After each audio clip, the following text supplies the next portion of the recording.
আপনার প্রধান দায়িত্ব এবং কর্তব্যই হচ্ছে কিসের সংস্কার? শেখ হাসিনা পালিয়ে যাওয়ার মধ্য দিয়ে বাংলাদেশের 70-80% সংস্কার হয়ে গেছে। দেখেন আজকে বাংলাদেশে পুলিশ মেরুদণ্ড হারিয়ে ফেলেছে, প্রশাসন আজকে একটা সাংঘাতিক বিকলঙ্গ অবস্থার মধ্যে রয়েছে। এরপরও বাংলাদেশের মানুষ ধৈর্য এবং সহনশীলতার মধ্য দিয়ে যে গত 15 বছরের চাইতেও বাংলাদেশের মানুষ এখন অনেক শান্তিতে আছে, স্বস্তিতে আছে। কি ঠিক না বেঠিক বলছি ভাইরা আমার? আমরা ধৈর্য ধারণ করে আছি। আপনার প্রথম দায়িত্ব কর্তব্যই হচ্ছে বাংলাদেশকে যত দ্রুত সম্ভব একটি গণতান্ত্রিক যাত্রাপথে নিয়ে যাওয়া। এর বিকল্প অন্য কিছু যদি পথ ধরেন, যে বিতর্ক জন্ম দিয়েছেন ক্ষমতায় থেকে আপনার উপদেষ্টা পরিষদের সদস্যরা ছাত্রদেরকে নিয়ে নতুন দল করার পায়তারা করছেন, এটি জনগণ কোনোভাবেই মেনে নেবে না, কোনোভাবেই এটি গ্রহণ করবে না। কি ঠিক না বেঠিক বলছি ভাইরা আমার? এতে বাংলাদেশে অস্থিরতা বাড়বে, বাংলাদেশে নতুন করে সংকট তৈরি হবে, স্থিতিশীলতা নষ্ট হবে। দয়া করে অনুরোধ করব, যারা সরকারের জায়গা থেকে দল করতে চান অবিলম্বে সরকারের উপদেষ্টা পরিষদ থেকে বেরিয়ে পড়ুন, বেরিয়ে পড়ুন, দল করেন। আমরা স্বাগতম জানাবো, অভিনন্দন জানাবো। জনগণ যদি আপনাদের গ্রহণ করে, কোনো অবস্থাতেই সরকারের ছত্রছায়ায় সরকারের সহায়তা নিয়ে যদি দল করতে চান, বাংলাদেশের মানুষ আপনাদের পিঠের চামড়া রাখবে না।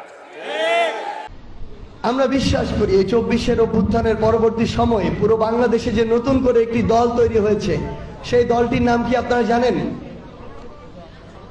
সেই দলটির নাম হচ্ছে বাংলাদেশ জাতীয়তাবাদী সুবিধা বঞ্চিত লীগ। বাংলাদেশের নতুন একটি দল হয়েছে, দলটির নাম হচ্ছে বাংলাদেশ জাতীয়তাবাদী সুবিধা বঞ্চিত লীগ। এরা হচ্ছে সেই গিরগিটি, যেই গিরগিটিরা 5ই আগস্টের আগে পর্যন্ত গর্তে লুকিয়েছিল। 5ই আগস্টের পরে তাদের ত্যাগই হচ্ছে সবচেয়ে বড় ত্যাগ। এরা হচ্ছে সেই গিরগিটি, যেই গিরগিটিরা 5ই আগস্টের আগে যাদেরকে হারিকেন দিয়েও খুঁজে পাওয়া যায়নি, 5ই আগস্টের পরে তার এক একজন মহানায়ক। এই গিরগিটিরা হচ্ছে সেই গিরগিটি যাদেরকে আপনারা ওই লেক পার থেকে শুরু করে আমাদের যে মোস্তফাপুর রয়েছে, কিংবা ওই কিলোমিটারের পর কিলোমিটার আপনার যে একসাথে রাজপথে আপনারা সংগ্রাম করেছিলেন, সেখানে খুঁজে পাননি। কিন্তু এখন বিভিন্ন বড় বড় অন্যতম প্রধান সমন্বয়ক পদে তাদেরকে আপনি খুঁজে পাবেন। সবচেয়ে বড় কথা হচ্ছে, আমাদের জন্য সবচেয়ে বড় থ্রেট হচ্ছে এই গিরগিটিগুলো।